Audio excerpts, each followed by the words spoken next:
Arrêter la guerre équivaut à la dissolution du gouvernement. C'est ce qu'a déclaré Itamar Ben-Gvir, ministre israélien de la Sécurité et extrémiste assumé.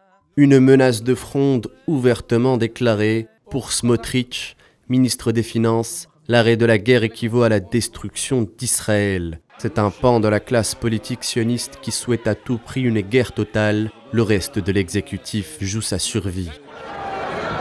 Longtemps divisée par des manifestations de masse contre la réforme de Netanyahou, la société israélienne l'est encore plus depuis le 7 octobre. Une division structurelle exacerbée par une conjoncture qui devait réunir, qui finit par désunir. La guerre voulue par la classe politique mène plusieurs franges de la société à demander la démission du Premier ministre, y compris au sein de son propre parti, le Likoud.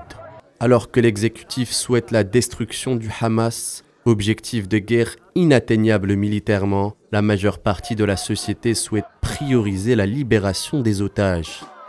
L'effet de drapeau, qui se caractérise par le ralliement au chef en temps de guerre, n'a pas eu lieu. C'est le contraire qui est observé. Preuve par les chiffres, la cote de popularité de Netanyahou est tombée en flèche. 28% des Israéliens seulement estiment que Netanyahou doit garder son poste.